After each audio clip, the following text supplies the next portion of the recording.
Bueno, buenos días a todos y todas. Gracias por estar aquí en esta importante actividad. Los dejo con nuestro rector, que tiene un mensaje de bienvenida.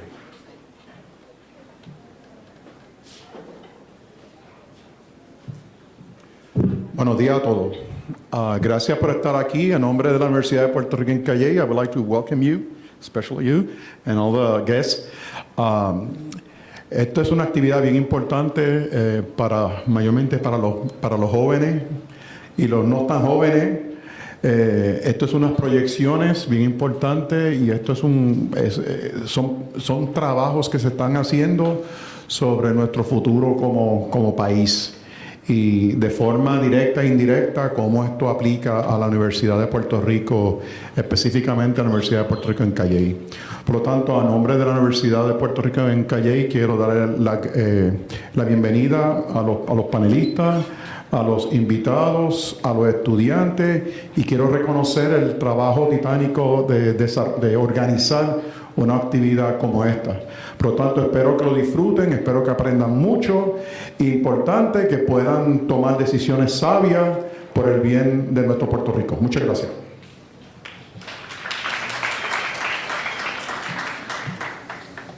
Muchas gracias, señor rector. Hoy estamos celebrando la publicación del libro de 3 nuevos amigos que tengo en mi vida. Y es el libro de Population, Migration and the Socioeconomic Outcomes of Island and Mainland Puerto Ricans, la crisis boricua. Tengo que decir que tengo el honor de presentarle a los 3 distinguidos autores. La primera autora es Marie Mora. Ella es catedrática de Economía y también funge como la vicerrectora asociada para la diversidad en la Facultad de la Universidad de Texas en el Rio Grande Valley. Ella es la directora de uno de los programas de la Asociación Americana de Economistas, que le llamamos el Mentoring Program, y a través de uno de esos programas fue que nos conocimos. Ella es reconocida a nivel de todo Estados Unidos por sus investigaciones sobre la comunidad latina. Ha sido invitada a compartir sus conocimientos en muchas agencias y organizaciones a través de todos los Estados Unidos, incluyendo la Casa Blanca, incluyendo la Junta de Gobernadores del Sistema de la Reserva Federal, que es el Banco Central de Estados Unidos, y recientemente también fue nombrada al Banco Regional de Dallas. Así también ha sido invitada por el negociado de estadísticas laborales de Estados Unidos. Ha tenido varias publicaciones, más de 45 publicaciones en revistas arbitradas y capítulos de libros. Uno de sus bestsellers, uno de sus libros más vendidos es el Hispanic Entrepreneurs in the 2000s, An Economic Profile and Policy Implications, cuyo coautor es Alberto Dávila, a quien les voy a presentar en un momento.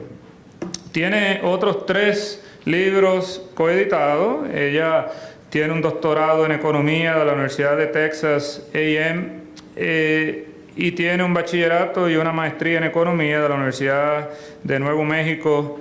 El doctor, así que como ven, pues es una persona de primer nivel, al igual que todos los otros panelistas que están con nosotros. Así que espero pues que disfruten la actividad y le presten mucha atención a la presentación de ella. Va a ser en inglés la presentación de ella. La reacción de la profesora María Chuntegui va a ser en español. Y la discusión la podemos tener en los 2 idiomas, como están acostumbrados aquí nuestros estudiantes. El doctor Alberto Dávila es catedrático de Economía y decano asociado de Administración en el Baker College of Business Entrepreneurship en la Universidad de Texas en el Rio Grande Valley. Empezando ahora, ha sido nombrado recientemente ahora el 1 de junio para ser el decano de la Escuela de Negocios de Southeast Missouri State University.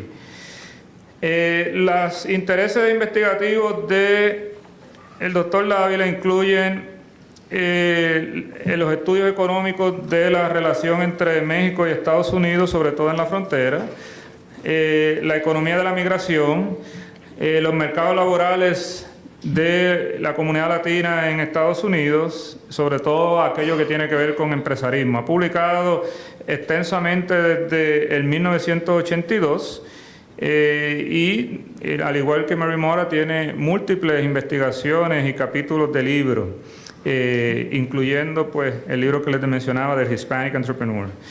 Su doctorado y su maestría en economía son de Iowa State University y su bachillerato en economía del Pan American University. El doctor Abidán Rodríguez es natural de Arecibo y actualmente es el presidente de la Universidad de Albany en SUNY. Me parece que es el primer puertorriqueño que dirige una universidad pública en Estados Unidos. Y eso se lo digo yo porque él es extremadamente humilde para decirle eso. Fungió también en la Universidad de Rio Valley como el vicepresidente ejecutivo de Asuntos Académicos. Tiene múltiples publicaciones en dos áreas investigativas principales. Una es el estudio social de los desastres y los resultados socioeconómicos de la comunidad latina en Estados Unidos. Uno de sus libros se llama, o uno de los libros que él edita, se llama el Handbook of Disaster Research, en varias ediciones, y Latinas y Latinos in the United States, Changing the Face of America. Actualmente también dirige, junto con otro colega de SUNY, un task force, o sea, la Universidad de SUNY, la Universidad Pública del Estado de Nueva York, creó una comisión para trabajar con Puerto Rico en la recuperación post-María. Ya de hecho hemos tenido reuniones aquí en el recinto. Y hoy me parece que hay poco más de 500 estudiantes de SUNY en diferentes actividades en Puerto Rico, ayudando también en la recuperación. Ha liderado varios proyectos de investigación, incluyendo algunos que tienen que ver con desastres naturales, como el Hurricane Mitch, y con el huracán Katrina. Su doctorado es en Sociología de la Universidad de Wisconsin-Madison, tiene una maestría en Sociología de Wisconsin-Milwaukee, y su bachillerato en Psicología de la Universidad de Maryland. Así que sin más preámbulos les dejo a la profesora Mary Mora. Ella tiene de 35 a 40 minutos para su presentación y luego pues le presento a la doctora María Chutegui, que va a hacer la reacción al libro, y que valga la redundancia, esto es entonces la presentación de este libro recién publicado este año en Puerto Rico.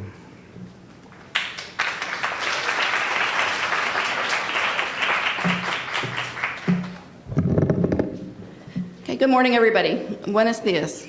I want to first of all thank Jose Caraballo for having invited us to present the findings from our book. And I also want to start by apologizing that this presentation will be in English. However, when we have our panel discussion at the end, feel free to have the panel discussion itself will be bilingual. The little bit of history behind this book, it started about 5 years ago, and it was originally going to be a book chapter for somebody else's volume. But the more we were digging into the data, we realized something very big was happening in terms of the island socioeconomic outcomes. And so what ended up as a book chapter ended up developing into an actual manuscript for a book, as well as several other papers. My co-authors are here, so again, they'll join me in the panel discussion. Our book came out in November 2017, and we were really pleased that 2017 was the publication date, because that was the year that marked the 100-year anniversary of the Jones-Shafrath Act, which many of you know granted Puerto Ricans U.S. citizenship by birthright.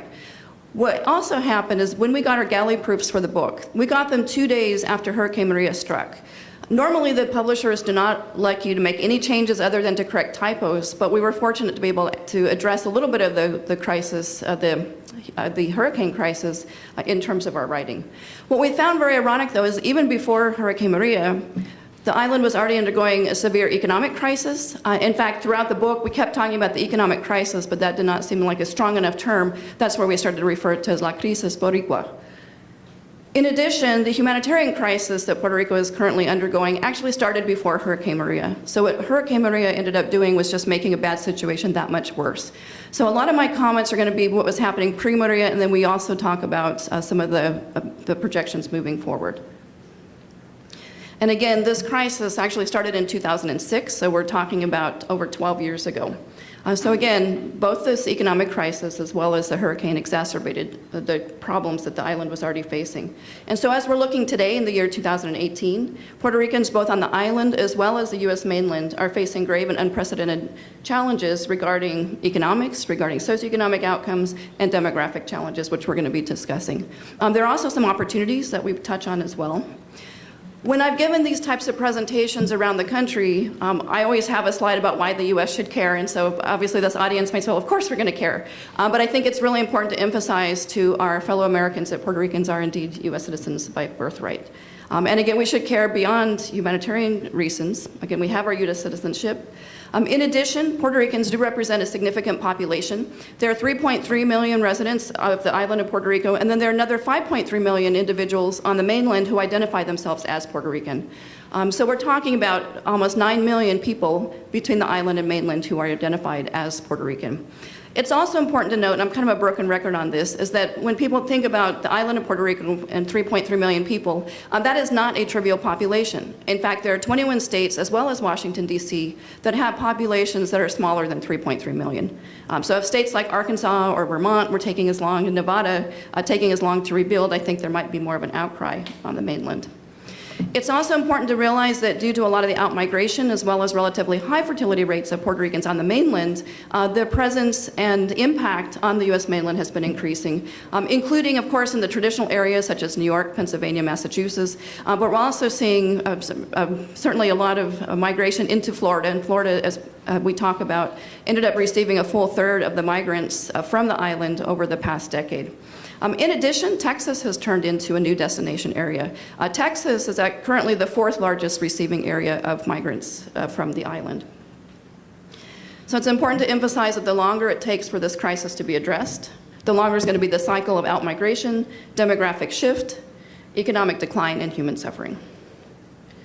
In terms of the hurricane, as many of you know, there was a lot of news that talked about Hurricane Maria as being a Category 4 hurricane. It had been a Category 5, and then the news was like, okay, well, it's only Category 4. And it seems like to this day, when people talk about Maria, it was Category 4. It's important to realize that when the hurricane struck, it was only 2 miles shy of a Category 5. 155 miles per hour. To put that into perspective, that is equivalent to an EF3 tornado that went through the entire island. So as you would expect, such a hurricane, such a catastrophe brought terrible devastation and suffering across the island. In the immediate aftermath, the entire population of the island was left without electricity, running water, and telecommunications. Even today, we're talking about 8 months later, we still have tens of thousands of Americans who are lacking basic amenities and services. But again, it's important to consider what was happening before Maria struck. So Maria was not the cause of all of these issues. 2006, we talk about in our book as being the year of the perfect storm. That was the year, and we'll talk a little bit more about these in a few minutes, but that was the year that there was a complete expiration of there's something called an IRS Code Section 936, and again, I'll talk briefly about that in a bit. But with that came a shutdown of a lot of high-tech industries. There was a significant loss of public and private sector jobs that have continued to today. As a result, there has been a lot of massive net outmigration that has never been seen before in terms of absolute numbers. On a relative sense, the outmigration that the island has been experienced is second compared to the 1950s Great Migration. As a result, a lot of the migrants are younger and they are in their childbearing years, and so we are seeing left behind a shrinking and rapidly aging population. One very positive thing is that Puerto Rico has a very high life expectancy, but with low fertility rates, that means the population being left behind is getting older very quickly, and we do have some numbers we'll share with you. I should also mention I'm a labor economist and I love numbers, so we do have numbers in our book, but we try to make it so that it's much more palatable than what a lot of our traditional academic speak goes to. A lot of the outmigration that we are tracking is generally not necessarily high-skilled, but the island certainly has lost a significant number of doctors and physicians, which is leading to an overstretched healthcare sector. There are deteriorating infrastructures on the island, again, including for healthcare, but also education and public utilities. Over the past 12 years or so, there's been a significant loss of bank deposits. Loss of bank deposits means there's a loss of capital.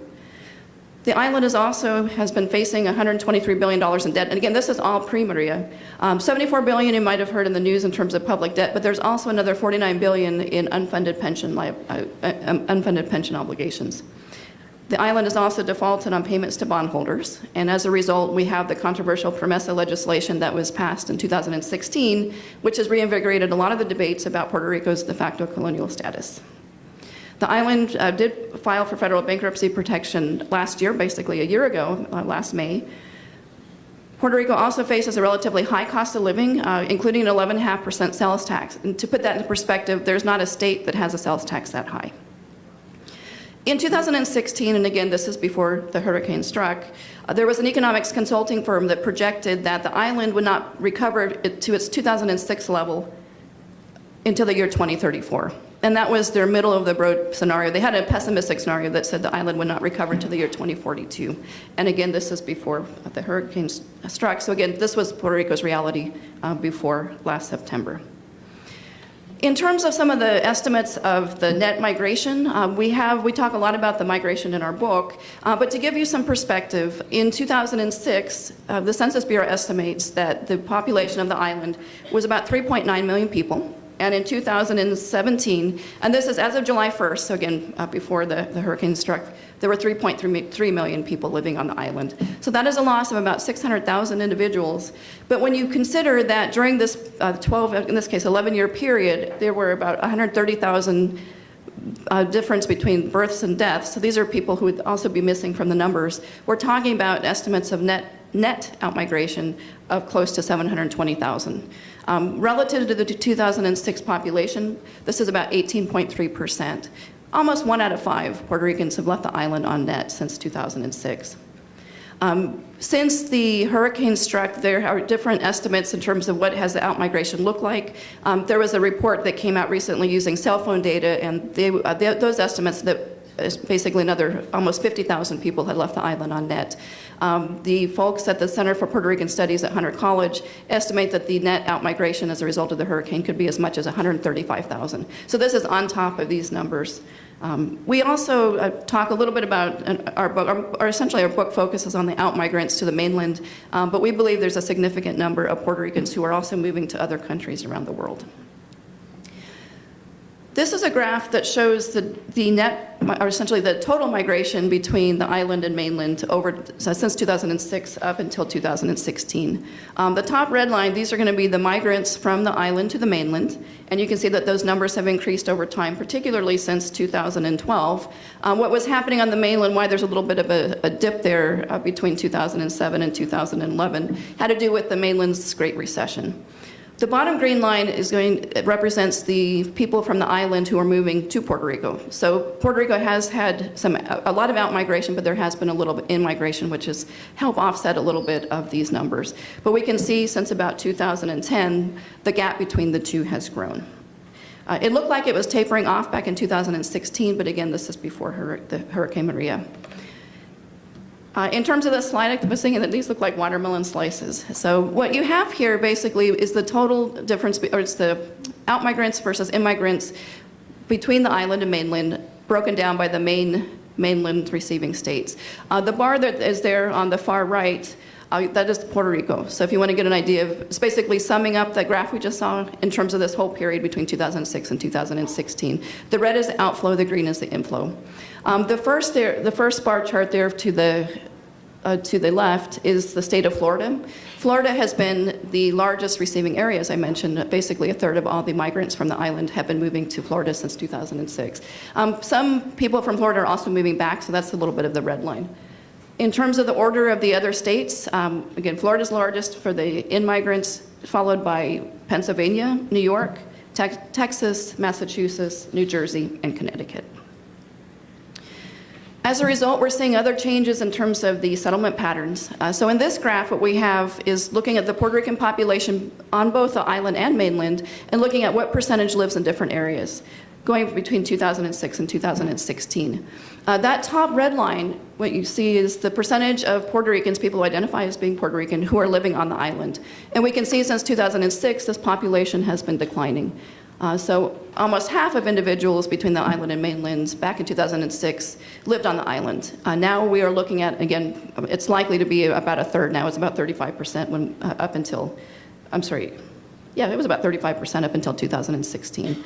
The bottom two lines may not be as dramatic, but they also are telling a very interesting story. The orange line you see is the percentage of Puerto Ricans who are living in the state of New York, which again is a traditional receiving area. And over this time period between 2006 to 2016, there's been a slight decline. So New York is losing its prominence in the sense of attracting the migrants from the island. And then the bottom green line there is the percentage of Puerto Ricans who are living in Florida, such that by 2016, both Florida and New York had the same number of Puerto Ricans, about 1.1 million in each state. So again, if you keep hearing about news of Florida, if you go to the airport, you see all these flights to Florida. That's not imaginary. It is indeed a big destination area. Okay, so one of the concerns when we think about out-migrants, again, a lot of the out-migrants tend to be younger. They also tend to be in their child-rearing years. So the fertility rates on the U.S. mainland among Puerto Ricans is actually quite high. But on the island, the fertility rates are very, very low. What we have in this graph is looking at population pyramids. And so what we have is breaking the age into different distributions. We can see that this is back in 1950. The pyramid shape is basically when we have the younger, I'm going to walk over so I can just, I'll try to speak loudly.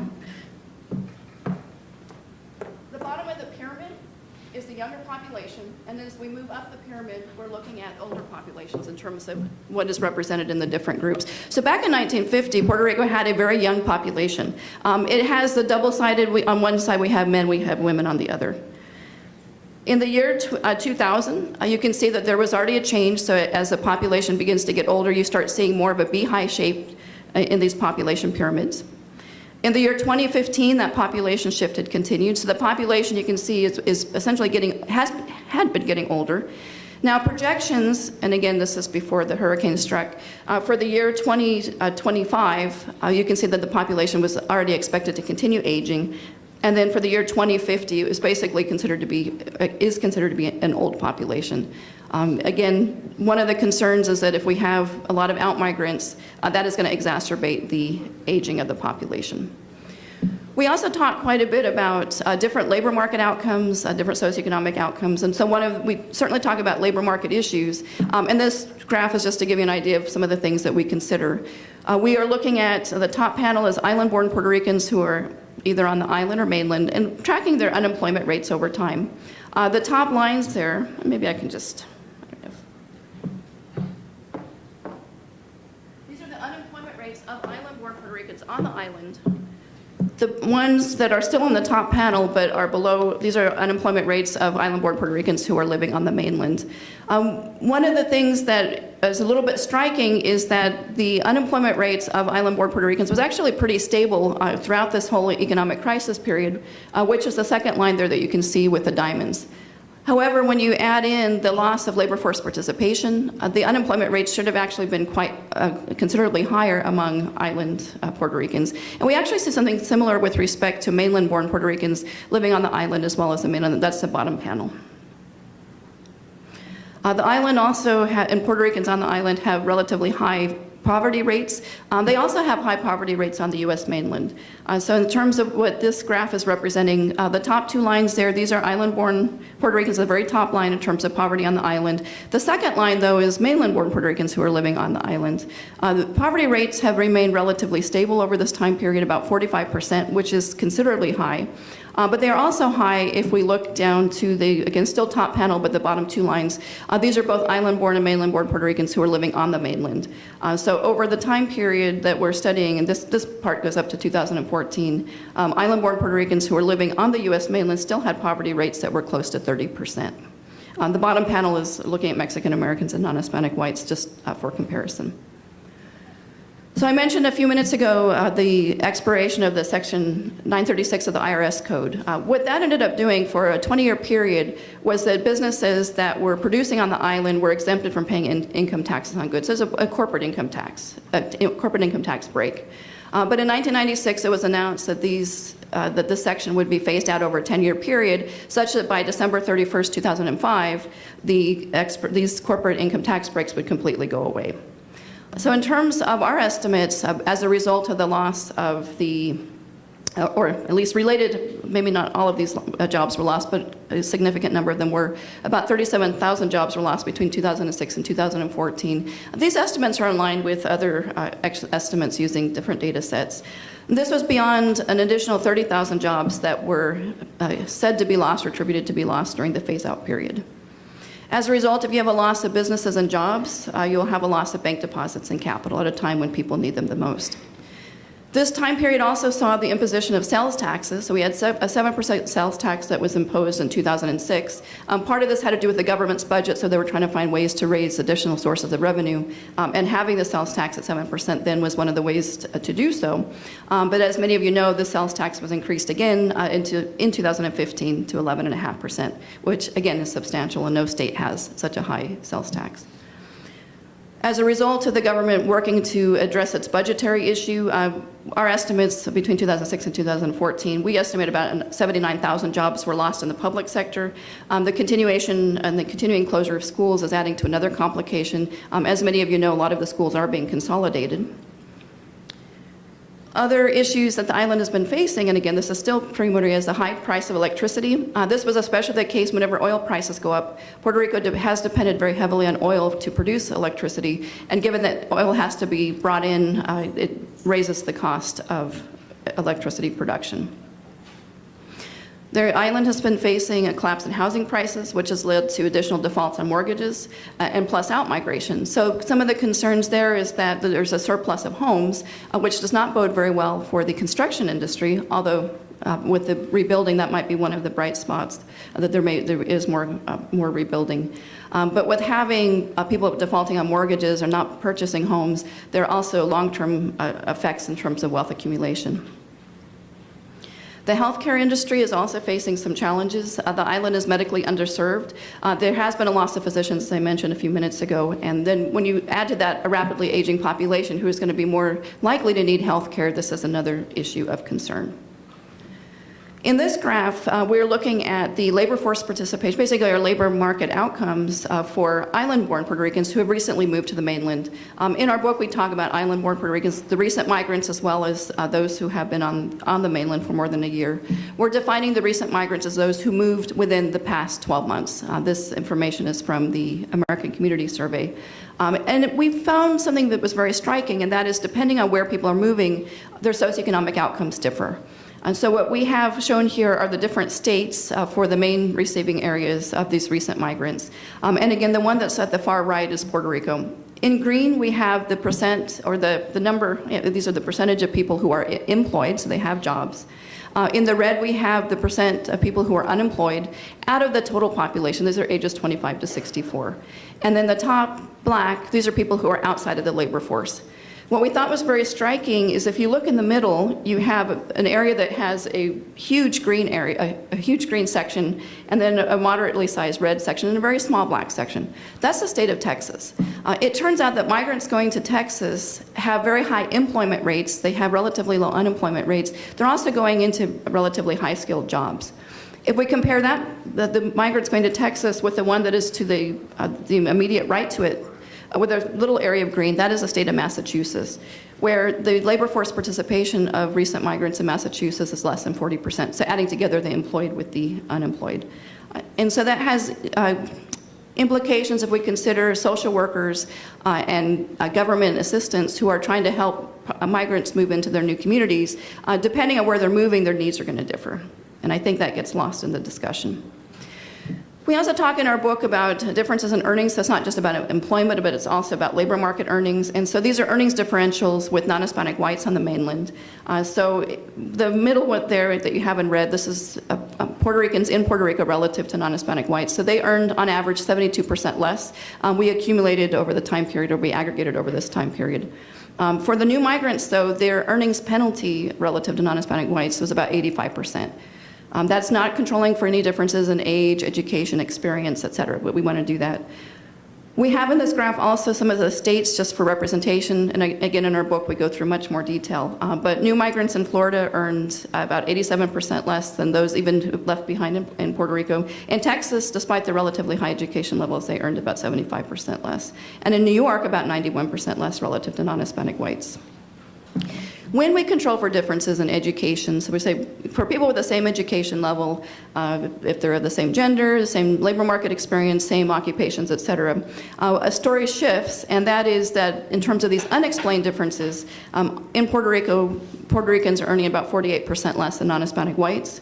But new migrants, even though they had that 95% lower earnings, a lot of that can be explained in terms of differences in observable characteristics. So we have a 22%, essentially you could call it like a penalty in terms of unexplained earnings relative to their white counterparts.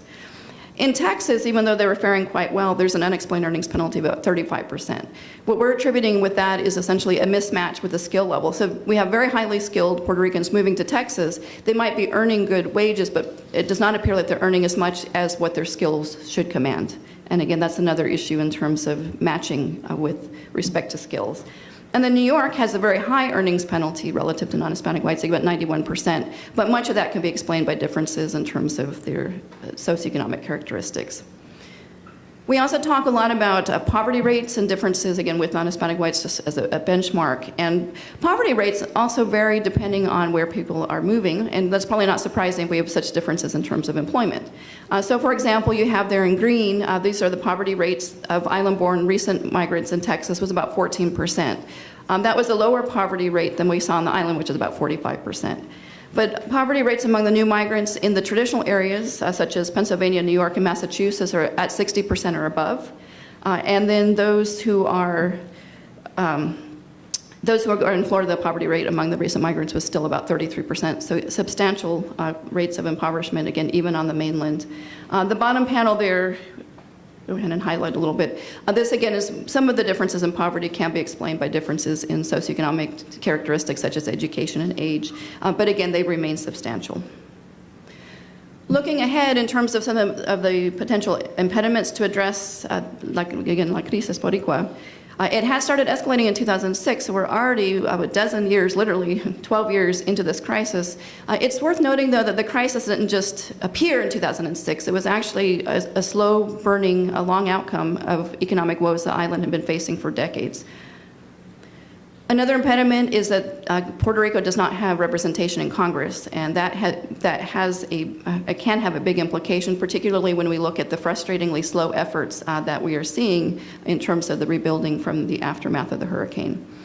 There are effects that we expect to see both on the island and mainland, including in Florida, again, when you have these large groups of migrants that are moving into a particular area, as well as Texas, which, again, a lot of people don't associate with Puerto Rico.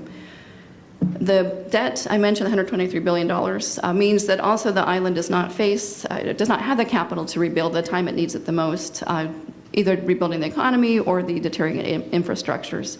With the PROMESA legislation, again, the government's hands are essentially tied in terms of what it can do, but some of these outcomes have led to new debates in terms of what Puerto Rico's true status is relative to the U.S. mainland. The territorial status and PROMESA's oversight board charge.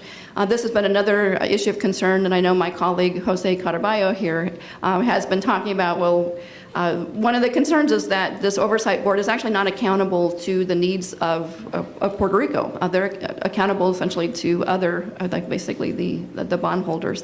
Also with the solutions, they're not finding solutions to address Puerto Rico's long-term chronic problems. And so that is part of the debate that is moving forward. There's been discussion about possibly restructuring the island's income taxes, perhaps minimum wages to lower the minimum wage for workers under the age of 26 to $4.25. That could lead to more outmigration, particularly of the younger populations. There's also some discussion about social insurance programs restructuring. For example, perhaps some of the proposal is being discussed is that maybe there should be a welfare assistant, a work requirement, which in theory might work, but not if there are not jobs available for people to work. It's expected that the weak labor market is going to continue moving forward with high unemployment and also low labor force participation rates. It's expected to see, we're expecting to see more austerity measures and further budget cuts, and again, hitting an island that has already had so much suffering over this past 12 years. The demographic shifts will continue to be a challenge, again, a rapidly aging population, out-migration, low fertility rates, et cetera. The high cost of living remains an impediment. There are now new taxes that are related to the intellectual property in terms of foreign locations. I put foreign in quotes. For the purpose of this tax provision, Puerto Rico is considered to be a foreign location. So it essentially, not only did the island lose the Section 936 from the IRS code, where that was a corporate income tax break, that went away. Now there's a new set of taxes that have come into the island, which will further reduce the competitiveness. That said, it's worth pointing out that the resiliency of the Puerto Rican population does present a lot of opportunities. And so the opportunities, one is that we are seeing a rapidly growing population on the mainland. Mainland population growth rate of Puerto Ricans is high, not just from out-migration, but also fertility rates are quite high, higher than the national average, which means then we are likely to see a greater potential impact on the mainland. Also, we have 5.3 million people who identify as being Puerto Rican. They do have representation in Congress. So it's possible that they can rally up to the cause and make the case to their congressman. This is including in swing states. So if we consider states like Florida, swing states. So in addition, we have a growing population, but now there might be a renewed political interest in terms of the people who want to be returned back to their jobs in Washington. The mainland has also seen a rapidly growing number of Puerto Rican-owned businesses, which is very interesting. So between 2007 and 2012, that was the most recent data that we had from the Census Bureau, there was a 65% increase in the number of businesses owned by Puerto Ricans. In fact, a lot of this was driven by Puerto Rican women, which we thought was interesting. It was a higher growth rate than we saw for Mexican-American-owned firms, which was 58%, and Cuban-owned firms, which was 12%, and non-Hispanic white, which was only 6% growth during that period. Puerto Rico also has a very highly educated and bilingual population, which represents additional opportunities. Coupling that with the strategic amenities that the island has to offer, for example, just the location alone in a very beautiful place. Rebuilding, given what happened with the hurricane, while rebuilding, we could hopefully see greater efficiencies in terms of the basic structures, for example, rebuilding the electrical grid. There could also be some strategic opportunities with respect to tourism. With the discussion about restructuring the island's income taxes, perhaps, and one factor that keeps getting up, and I know our colleague Maria Inchentegui, who's here today as well, has talked a lot about the need to have an EITC, Earned Income Tax Credit, for the island, and that has been discussed recently as well. There's also an increased awareness because of the news that Puerto Rico has been getting since the hurricane, so we have additional attention being paid.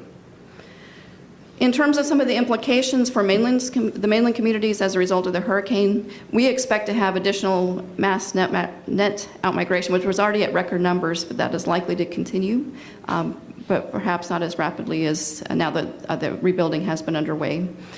And as I mentioned, since the socioeconomic characteristics appear to differ depending on where people are moving, we really should not recommend that a one-size-fits-all approach to help migrants adjust to the new communities. It's really depending on where they're moving to and what their needs are. Since the characteristics differ, policymakers, social workers, and social scientists should consider their different needs. So again, we might be concerned about issues related to the returns to skills or the skill employment match in Texas, whereas we might be more concerned about basic employment in states like Massachusetts and Pennsylvania.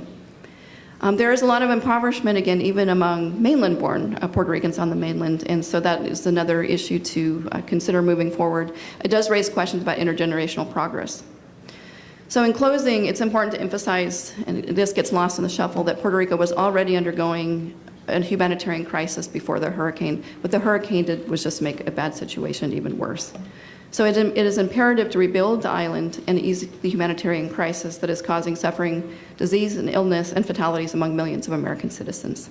So I will stop there. Thank you.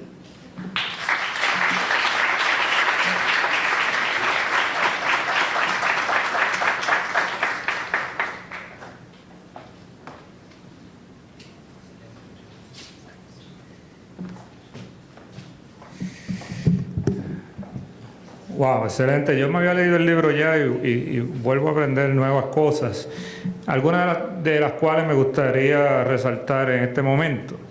Número uno, en Puerto Rico las generaciones no se están reemplazando. Esa pirámide poblacional que les mostró la profesora, lo que quiere decir es eso. Estamos en un país que está envejeciendo rápidamente y esas generaciones no se están reemplazando. Dos, la población en Puerto Rico por primera vez en muchos años está bajando. Por primera vez quizás en la historia nuestra está bajando. Tres, en Estados Unidos los puertorriqueños y las puertorriqueñas tienen una alta tasa de pobreza. Prácticamente 1 de cada 4 personas en esa diáspora es pobre. 4, la tasa de participación laboral en Massachusetts, New York, Pennsylvania de la diáspora es menor que la que tenemos en Puerto Rico, y eso es interesante porque uno de los objetivos con esta reforma laboral que propone la Junta de Control Fiscal es aumentar la tasa de participación laboral.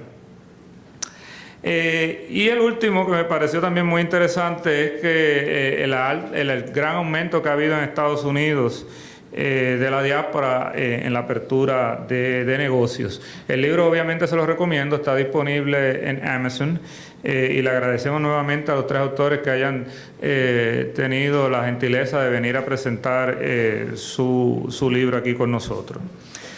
La doctora María Inchautegui es economista y directora interina del Departamento de Economía de la Universidad de Puerto Rico en Río Piedra. Tiene experiencia en la academia, el gobierno federal, en investigación, en think tanks. Tiene a su haber más de 50 publicaciones en revistas académicas y en espacios de política pública reconocidos internacionalmente. Y de hecho ahorita estaba haciendo una clasificación en mi mente de los economistas más destacados de Puerto Rico y la profesora está entre los 5 personas más destacadas economistas de Puerto Rico de toda la historia. También ha servido de consultora en una variedad de agencias públicas como la Oficina del Contralor, la Procuraduría de las Mujeres, el Departamento del Trabajo, entre otros. Del 2010 al 2012 fungió de asesora senior en el Departamento de Trabajo Federal en D.C. con un nombramiento del presidente Obama. Trabajó por 10 años como investigadora senior en el Urban Institute en D.C., uno de los principales think tanks de política pública en los Estados Unidos, donde condujo una multiplicidad de estudios de investigación. Sus áreas de especialización son mercados de trabajo, condiciones de trabajo, migración, seguridad económica de las familias, demografía familiar. Posee un grado doctoral en economía de Florida State University y un grado postdoctoral de la Universidad de Michigan. Ella va a estar haciendo la reacción. Muchas gracias.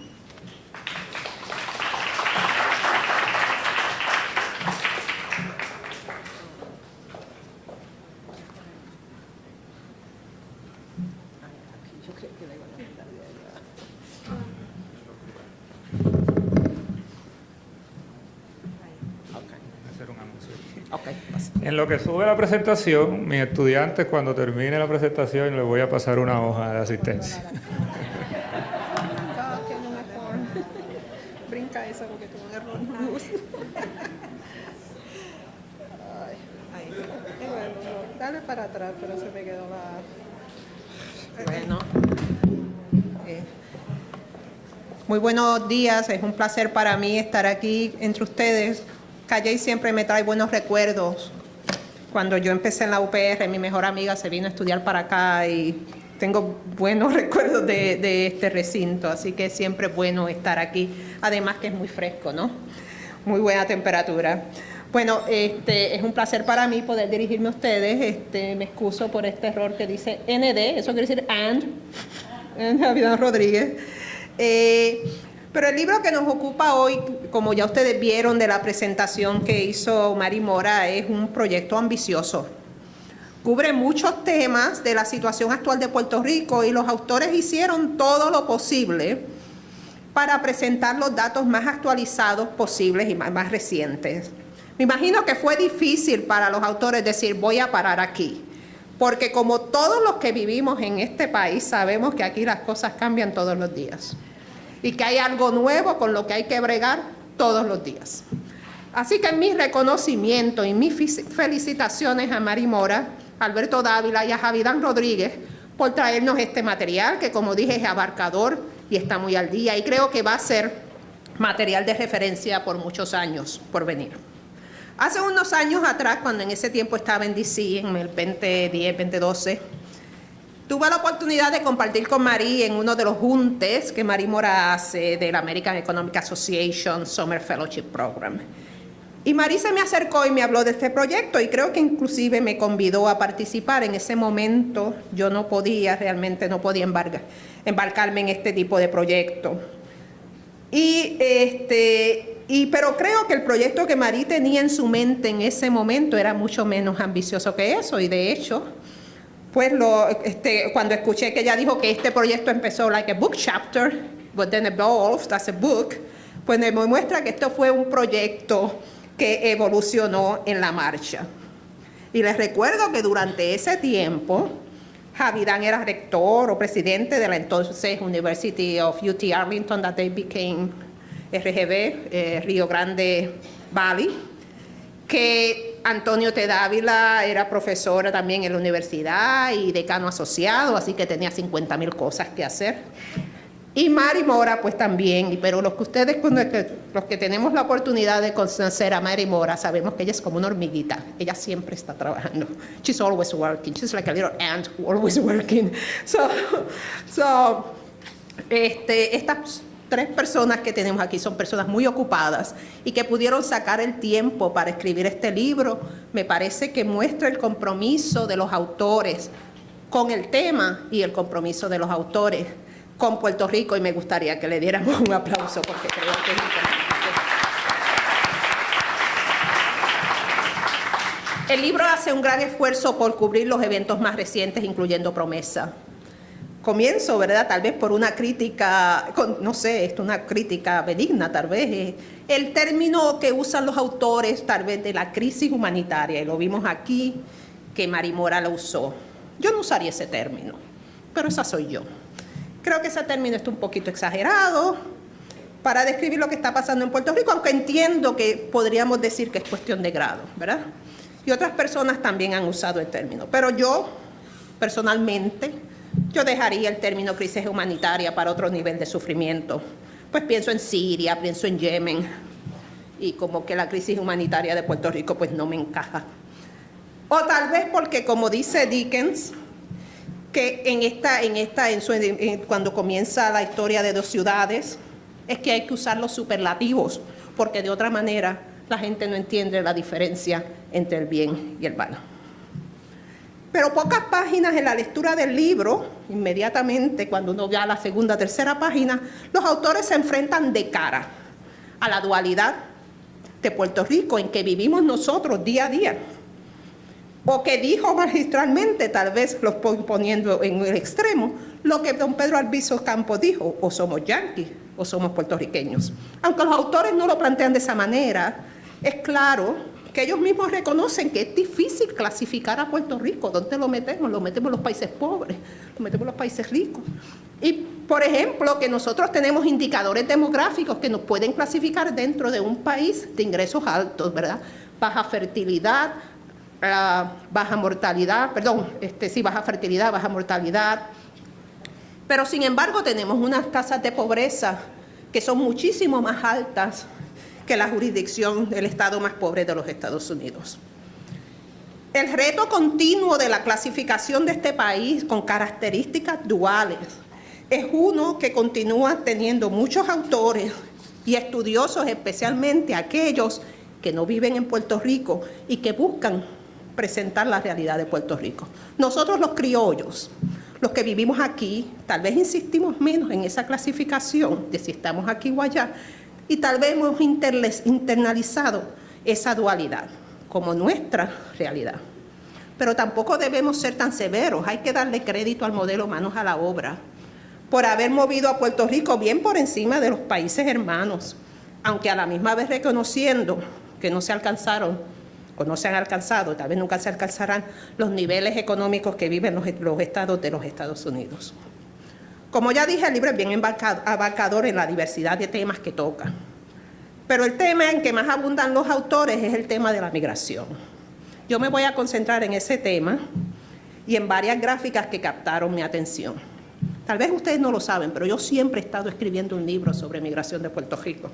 Siempre, hace como 10 años, lo tengo en mi mente, lo tengo aquí, tengo bojadores y todavía no lo he sacado. Así que de ahí es que yo vengo, ¿no? Y yo creo que lo que yo saco de mi registro, de la lectura de este libro, referencia a la migración de los puertorriqueños y su evolución económica en los Estados Unidos, es que en cierta forma, por más que las cosas cambien, más se quedan iguales. Los temas que surgen son temas que han prevalecido en el circuito migratorio de Puerto Rico a los Estados Unidos por décadas. En cierta forma, eso nos convida a estudiar los fundamentos de la migración puertorriqueña a los Estados Unidos. Y yo creo que esto es importante porque muchos de ustedes, obviamente, son más jóvenes que yo. Yo soy más vieja, así que yo puedo mirar en un periodo más largo. Pero este flujo migratorio yo creo que no se puede mirar en su unicidad, sino mirarlo dentro de un flujo migratorio de Puerto Rico que ya lleva décadas y décadas. Hay varias gráficas en este libro que me impactaron. Voy a empezar con la gráfica, creo que es la gráfica 1.1 del libro. Es esta que está aquí. Y creo que Mari también la presentó, y es la gráfica que dice que 38% de todos los puertorriqueños viven en Puerto Rico. Y yo digo, wow, 38% de todos los puertorriqueños solamente viven en Puerto Rico, quiere decir que 62%, ¿verdad? 62% no viven aquí. Eso es increíble, yo creo, ¿no? No vi en el libro las cifras para los que nacieron en Puerto Rico. ¿Qué porcentaje vive en los Estados Unidos? Bueno, esto no es tan difícil estos días donde hay tantos datos en la internet, así que aquí les voy a presentar unas tasas de migración de 1970 en adelante. De los que nacieron en Puerto Rico, estoy excluyendo extranjeros viviendo en Puerto Rico, de todas las personas que han nacido en Puerto Rico, el porcentaje, esto es la tasa de emigración, ha ido de 25% en el 1970 a, no puse ahí los datos, el año, pero es el primer 25% en 1970 y el último es del 2016 que está en 34%. El 60 no lo puso ahí, era un poquito más complicado, pero en el 60 creo que estábamos en 30%. Así que el 60 fue bien alto, después bajó, pero ha estado paulatinamente la tasa de migración aumentando desde el 70. Nosotros hemos estado exportando cerca de un cuarto a un tercio de la población puertorriqueña a otros lugares, de la gente que ha nacido en Puerto Rico. Otra gráfica que captó mi atención fue la rápida dispersión de los puertorriqueños en los Estados Unidos. Es esta que está aquí. Obviamente ustedes no ven esos numeritos aquí, pero le llamo la atención a la segunda gráfica, como la primera barra y la segunda barra en la primera gráfica del 2006 hay bastante diferencia, y en la segunda gráfica es prácticamente igual, y estamos hablando de Nueva York y Florida, ¿verdad? Qué rápido, en menos de 13 años, ha cambiado la distribución geográfica de los puertorriqueños. En el análisis de migración nos damos cuenta que hay muchas cosas, de nuevo, subyacentes en la migración de Puerto Rico que no han cambiado. Yo no creo que en tan poco tiempo, o aún si lo miras desde el 80 en adelante, no hay ningún otro grupo que haya pasado por una redistribución geográfica tan marcada como los puertorriqueños en los Estados Unidos. Aunque la distribución geográfica de los mexicanos, cubanos, salvadoreños ha cambiado un tanto realmente, esencialmente estas personas, los mexicanos, cubanos, salvadoreños, viven hoy básicamente en los mismos lugares que vivían hace 30 años atrás. Sin embargo, eso no es así para los puertorriqueños. Así que esto muestra una capacidad grande de los puertorriqueños a responder a oportunidades, a mudarse donde visualizan que está su progreso. ¿Quién lo hubiera dicho? ¿Quién hubiera dicho que en los años 50 los puertorriqueños se iban a mudar para el noreste, para Nueva York, para New Jersey, ¿no? Estos lugares es lejos y distancia es un factor en la migración. Además es frío. Así, pero fuimos allá porque estaban allá los trabajos. Y lo que vemos hoy es igual. Vamos a Florida y a Texas porque allí es donde vemos que está la oportunidad. Otra gráfica interesante en el estudio es... esta no. Esta que está aquí, que es sobre el diferencial educacional por dónde viven, en qué estado viven los puertorriqueños. Y vemos cómo los lugares tradicionales de los 60 y los 70 y todavía parte en los 80, Pensilvania, Massachusetts, Nueva York, New Jersey, atraen puertorriqueños, estos puertorriqueños recientes, atraen puertorriqueños que tienen niveles más bajos de educación. Y eso es importante cuando miremos outcomes, ¿verdad?, de Labor for Participation y cosas así, porque estas localizaciones están atrayendo puertorriqueños con niveles más bajos de educación, y sin embargo vemos a Texas y a Florida con niveles más altos de educación. Esos son la parte negra son los niveles más bajos de educación. O sea, que personas con niveles altos de educación comparten información, ¿verdad? Sabemos que en inmigración las redes son importantes. Comparten información sobre el mercado de trabajo para las personas más educadas, e igualmente las personas con menores niveles de educación comparten información para ese tipo de mercado. Yo creo que el reclutamiento de los trabajadores es clave para entender esto. Y entiendo que lo fue así en los años 50 y 60, cuando hablamos de dónde están los puertorriqueños, hay que hablar de patrones de reclutamiento de empleados. Lo fue así en los 60 y creo que lo es así hoy en el 2010. Otro tema interesante que discuten los autores que me gustaría tocar es el empleo por cuenta propia. Los autores notan la baja tasa de participación de empleo por cuenta propia entre los puertorriqueños en los Estados Unidos y la falta de enclaves. Contrario a otros grupos latinos, los puertorriqueños no parecen tener enclaves, o sea, áreas geográficas que son dominadas por dueños de negocios dirigidas a los migrantes puertorriqueños. Esto se ha discutido en la literatura bastante. Años atrás la gente, como en los 80, se hablaba mucho de comparando los distintos grupos latinos, y esa tradición se perdió luego, y ahora todo el mundo es latino y no hacemos estas diferencias, ¿no? Pero en los años 80 se hacía mucho tipo de esta diferencia. Entonces vemos que los puertorriqueños tienen unas tasas bajas de empleo por cuenta propia en los Estados Unidos. Aunque, ¿verdad?, cuando vamos a decir por qué, pues obviamente los autores no entran en mucho detalle sobre esto, porque pues hay muchos temas que hay que cubrir aquí. Pero yo creo que esta de los puertorriqueños por cuenta propia en Estados Unidos hay que verlo en una perspectiva histórica y amplia. La baja tasa de empleo por cuenta propia de los puertorriqueños ha estado ahí por décadas. Borja lo discute en unos artículos en los 80. Lo vemos reflejado casi 40 años más tarde. Alejandro Portas habla del modo de incorporación de los inmigrantes a los Estados Unidos. ¿Cómo se incorporan los distintos grupos inmigrantes? ¿Cómo se incorporan los puertorriqueños a los Estados Unidos como trabajadores reclutados para trabajar en fábricas o en algunos campos en los Estados Unidos? O en esos artículos de allá de los 80, cuando Marta Tienda nos decía que los puertorriqueños no eran trabajadores preferidos y que por esto esto los ponía en una situación vulnerable, en directa competencia con los trabajadores nacidos en los Estados Unidos. La ausencia de enclave de los puertorriqueños me parece que es bien importante para entender la trayectoria de los puertorriqueños en Estados Unidos. No es que los puertorriqueños no fueran dueños de negocio, todo el mundo puede mencionar al puertorriqueño que es dueño de la bodega en el Bronx o en Manhattan, en el barrio de Manhattan, pero eso no llega al nivel de ser una enclave que puede proteger al grupo de otras situaciones más amplias que ocurren en el mercado del trabajo.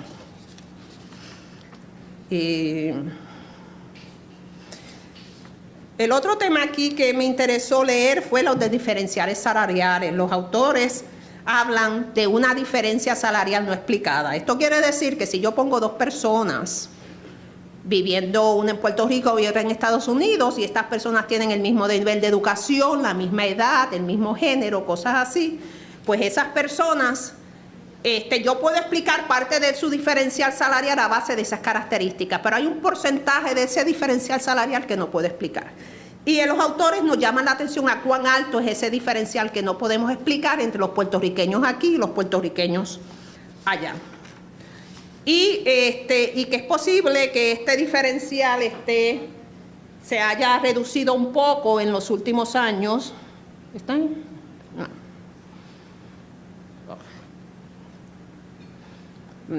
Bueno, lo tengo aquí, pero no lo tengo impreso.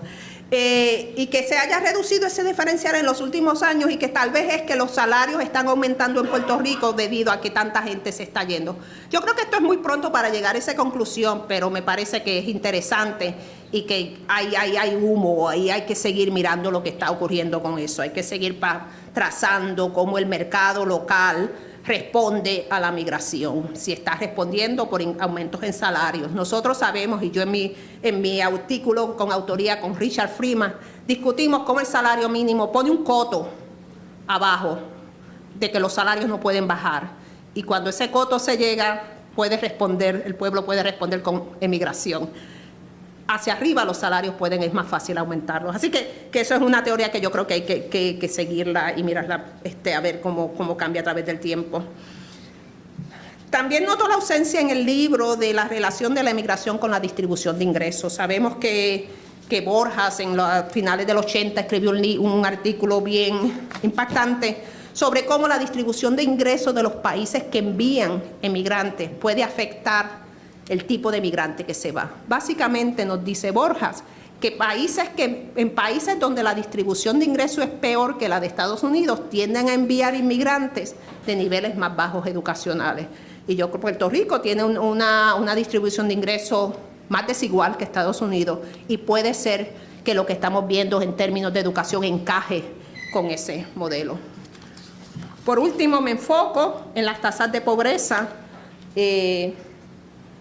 Y de nuevo, aquí vemos que también seguimos viendo una repetición de lo que hemos visto en el movimiento migratorio de Estados Unidos por décadas. Las tasas de pobreza de los puertorriqueños de los Estados Unidos son sumamente altas. Aquí yo cogí la gráfica 3.5, pero me parece que aquí hay un error y creo que tú lo corregiste en la que presenté. I think you corrected in the one you presented, right? Yeah. Pero fíjense qué altas, ¿verdad? Las tasas de pobreza de los puertorriqueños en Puerto Rico son las de arriba y abajo en Estados Unidos. Sin embargo, aún en Estados Unidos, aunque un puertorriqueño puede reducir su tasa de pobreza por la mitad, su probabilidad de pobreza por la mitad, en Estados Unidos todavía son muy altas en Estados Unidos. Estas son las tasas de pobreza en el 2016 para distintos grupos minoritarios y vemos cómo los puertorriqueños nacidos en Puerto Rico tienen en ese momento la tasa de pobreza más alta. Y yo creo que estas son cosas que no es nuevo, nos obliga a cuestionarnos, ¿no?, todos los fundamentos y los subyacentes en la migración puertorriqueña. Me hubiera tal vez gustado ver más discusión sobre esto. ¿Cómo es que los puertorriqueños, que son ciudadanos, que tienen mayor dominio del inglés que otros latinos, cuyos niveles de escolaridad son altos, todavía tenemos unas tasas de pobreza tan altas en los Estados Unidos? Bueno, para concluir, esto es todo lo que puedo discutir en el tiempo que me asignaron y les doy las gracias a los autores por este libro que nos trae tanta información y que nos da muchas pistas para nosotros seguir pensando en temas de investigación de migración. A la audiencia les motivo a que miren este libro, lo lean, porque puede ser de mucha utilidad para ustedes. Puerto Rico está viviendo un tiempo importante. Yo comencé mencionando a Dickens y terminó con Dickens. Estamos viviendo un tiempo de primaveras de esperanza y de inviernos de desesperación, todo al mismo tiempo. Gracias.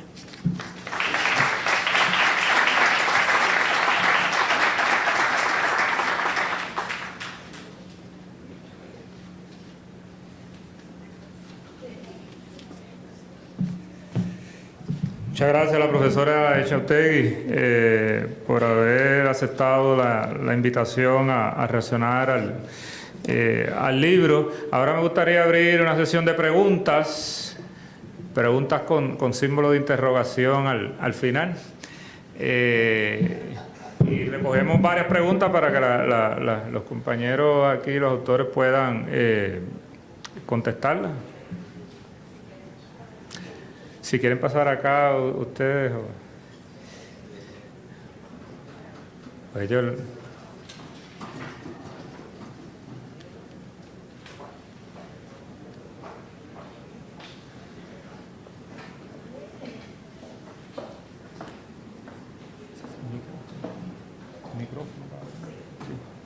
¿Dónde? Izar, ajá. ¿Cuáles son, ustedes entienden los resultados más importantes de ese libro que sirven para retar la estrategia de promesa como una estrategia que, por lo menos en letra, dice que es para la recuperación de Puerto Rico y las medidas de austeridad que está imponiendo?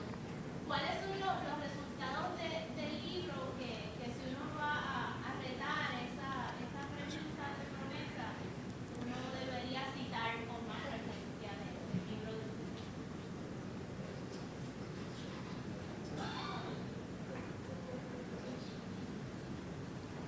Para mí sería lo de los salarios mínimos.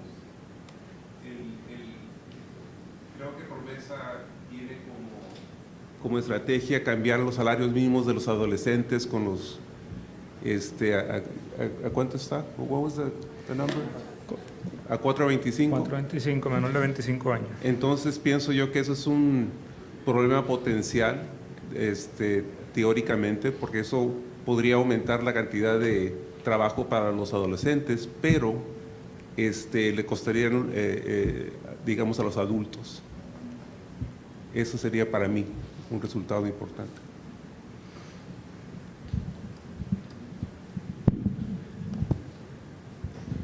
And I think with respect to PROMESA, one of the things that we talk about in the book is essentially how the economic crisis came about. And I think it's really important to realize that it didn't just happen overnight, and that when we put together things like PROMESA and this oversight board, without having the oversight board be accountable to the Puerto Rican people, this may end up just exacerbating or pushing the problems further down the road. And so that's one of the things we hope to do with our book, is to raise that type of awareness.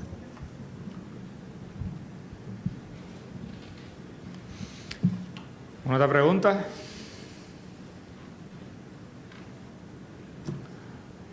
Sí, Yonex. Quisiera, si pueden, yo sé que ella le gusta abundar un poco más en esa relación de si estamos exportando también trabajadores high skills. ¿Qué explica esta alta tasa de, o sea, la baja participación laboral en esto de Estado? La gente va a trabajar, pero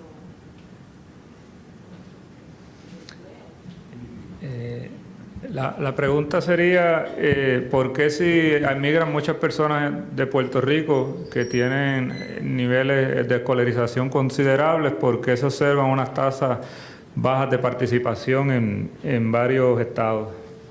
Y muchas gracias por la pregunta. Y donde estamos viendo las bajas tasas de participación laboral son en sitios como ya se han mencionado, Massachusetts, Nueva York, New Jersey, entre otros. Y esto es un fenómeno que ha empezado ya hace varias décadas. Dicho sea de paso, cuando yo hice mi disertación doctoral en la Universidad de Wisconsin-Madison, mi enfoque era la participación obrera y migración entre puertorriqueños en la isla y en los Estados Unidos. Lo que estamos viendo es que en varias áreas de Estados Unidos, particularmente las áreas que se conocían como las concentraciones de grandes poblaciones puertorriqueñas, iba habiendo una concentración más y más mayor de pobreza en estas áreas, porque la población con altos niveles de educación y con las destrezas y trasfondo que resultaban en mayor posibilidad de empleo, se estaban mudando a otros estados, ¿no? Así que esas personas con mayor educación, mayor posibilidad de desarrollo socioeconómico, se están mudando a estados como California, como Texas, como Florida, etcétera. O sea que esto es un fenómeno que ya lleva mucho tiempo ocurriendo en Estados Unidos. Así que en las áreas donde hay mayor concentración de puertorriqueños y puertorriqueñas anteriormente, lo que estamos viendo es que se están quedando a poblaciones cuyos niveles de educación y destreza, etcétera, no están siendo compatibles con el desarrollo económico en esas áreas, y por lo tanto estamos viendo grandes aumentos y concentración de pobreza. Mientras que la gente con altas destrezas en Puerto Rico, altos niveles de educación, etcétera, como la gráfica estaba enseñando, se están mudando a sitios como Texas, ¿no? El área de la salud, enseñanza, medicina, etcétera, está aumentando significativamente en el área de Texas, y hay mucho reclutamiento de Puerto Rico hacia estas áreas en particular. Así que yo estaba comentando a mi compañero aquí, Alberto Dávila, que Texas, que está trayendo muchos puertorriqueños y muchos latinos por el desarrollo económico, tanto Alberto y yo nos hemos ido de Texas, ¿no? Así. Dicho sea paso, quería hacer un comentario especialmente para los que son estudiantes que están en la audiencia. José mencionó que yo terminé mi bachillerato con la Universidad de Maryland. Lo que no se mencionó fue que yo fui estudiante en este recinto, en la Universidad de Puerto Rico, en Calley. Por varios años estuve en premed, y que dicho sea de paso, hoy antes de llegar al colegio me fui en el carro y subí la cuestita para ver el hospedaje donde me quedaba hace mucho tiempo atrás. Así que para los estudiantes que están aquí, siempre hay esperanza, a pesar de todos los datos que se han presentado aquí sobre el impacto económico que todo esto está teniendo en Puerto Rico. Esto ha sido algo que ha sido parte de la historia de Puerto Rico a través de décadas, y estoy aquí para decirle que sí, la población puertorriqueña es muy perseverante, que trabaja mucho, se esfuerza mucho, y que hay grandes posibilidades para todos los estudiantes que están aquí, que son estudiantes de la Universidad de Puerto Rico del recinto de Calley. Así que siempre para adelante.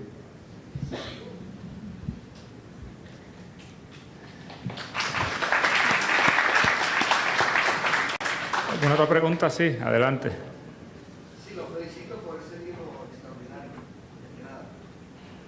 Quería indicar lo siguiente: la doctora Chauter mencionó un dato interesante, que los latinoamericanos que han llegado a Estados Unidos históricamente han tenido a quedarse más en los lugares donde llegaron que los puertorriqueños.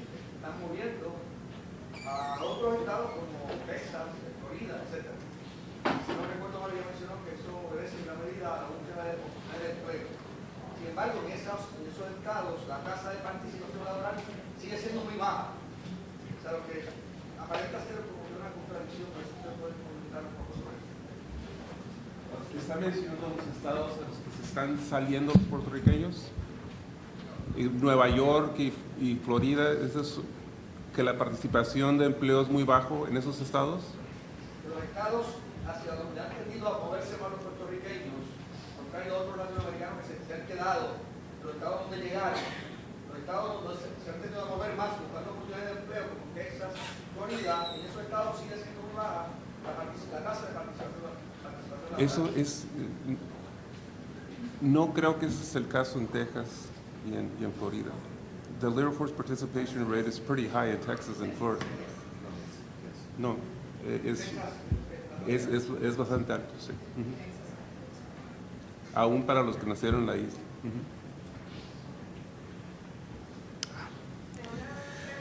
Sí. ¿Cuáles son, bueno, son dos preguntas relacionadas en términos de cuál era el objetivo original, ¿verdad?, del capítulo que luego se convirtió en el libro, y qué planes tienen en términos de, pues, de incorporar este texto, por ejemplo, en las instituciones donde pertenecen o a nivel, qué planes tienen en términos de diseminación. Creo que el plan original fue nada más estudiar la migración de los puertorriqueños. Cuando entramos en esos temas es cuando salieron otros tópicos. Desde el punto de vista que pensamos hacer, estamos ahorita trabajando en un par de artículos Marie, do you want to talk about some of the research? Moving forward, one of the slides I mentioned with respect to outmigration, most of the focus has been on migration from the island to the mainland. But some of the new numbers that we're looking at, we're trying to find out where else in the world Puerto Ricans are going. The diaspora seems to be much broader than just going from the island to mainland, and so that's one of the a new angle that we're just starting to dig into data. It's hard to get that type of data, so that's something that we anticipate being very rich if we can continue to tap into that. Otro tópico también es qué tan permanente es esta migración hacia los Estados Unidos. Me gustaría preguntarles aquí a los estudiantes que tal vez estén pensando ir a los Estados Unidos, bueno, aquí estamos en los Estados Unidos, pero ¿cuántos de ustedes piensan regresar? ¿Cuántos de ustedes son estudiantes? Si se fueran digamos, a Texas, ¿regresarían a Puerto Rico? ¿Ese sería el plan? ¿Cuántos de ustedes regresarían a Puerto Rico? De la mayoría, ¿verdad? Entonces, eso es un tópico que se está estudiando bastante en la teoría de migración. ¿Qué tanto de la migración es permanente y qué tanto no es permanente? Sí, no, definitivamente ese tema de la migración circular es algo que yo trabajo en el libro, porque no solamente es circular entre Puerto Rico y Estados Unidos, sino a través de los 50 estados. Marie ha organizado varios paneles sobre Puerto Rico en las asociaciones de economistas de Estados Unidos. Va a haber uno ahora en Canadá, que yo lamentablemente no puedo ir porque es la semana de exámenes finales aquí. Y hubo una en Filadelfia este año, y es un tema pues y el año pasado también, que yo fui a presentar un artículo, estaban presentando una versión anterior de estos resultados, así que pues están diseminando bastante este tipo de resultados. No sé si hay alguna otra pregunta, si ustedes quieren reaccionar también a lo que... Ajá. Uh-huh. Lo primero que quiero, qué elegante la presentación de todos, ¿no? A lo que dijeron. A raíz de los hallazgos de lo que ustedes pudieron ver, pudiesen adelantarme, ya yo no tengo que buscar el libro, no me llegaba.